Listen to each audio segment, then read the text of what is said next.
Mga bandang makapananghali nang dumating yung parcel na pina-order sa akin ni Mama. At ang akala nga namin ay aabutin pa ng 1 linggo bago dumating. Pero namali kami ng akala dahil sa loob lang ng 3 araw, out for delivery na nung chinek ko. Buti na lang at may nakareding pambayad dahil namali nga kami ng pag-estimate ng araw ng delivery. Kaya nung na-receive na namin ay agad niya nga itong in-unbox. Puro tayo budol finds simula nung Monday kung mapapansin nyo. Ito nga pala yung dish cabinet rack na over the sink. 66 cm to at fit lang siya sa single sink.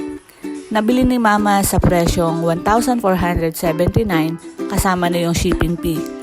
Pero nung binayaran namin, ginawa kong 1,500 para sa tip ni Kuya na nag-deliver. Dahil ang laki kasi, sinakop na yung space sa gamit niyang motor kaya medyo nakakahiya. Nung na-unbox niya na, ako naman yung nag-assemble.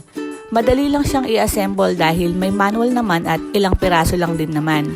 Medyo nagtagal lang din ako dahil namali ako ng kabit sa ibang part kaya kinailangan pang baklasin uli. Balak niya tong ilagay sa dirty kitchen dahil sobrang daming nakasabit doon, ang kalat tignan. Para maitago na din yung mga gamit na hindi madalas gamitin.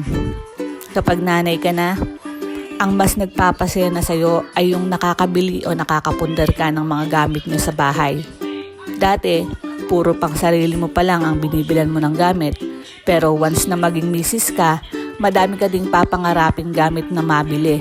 Lalo na kung mahilig ka sa pagpapaganda ng bahay nyo. Simula nung nalaman naming buntis na ako kay Gray, umuwi na ako dito sa bahay para dito magstay. Para makapag-bedrest ako at maingatan yung pangalawang pagbubuntis ko. Dahil nga nakunan ako sa una. At hanggang ngayon nga na malapit ng mag-4 na taon si Gray at naging 2 na din ang anak namin, nandito pa din kami sa bahay ng mama at papa ko. Napatagal na din ang pag-stay namin dahil kinailangan na din dahil sa naging sitwasyon.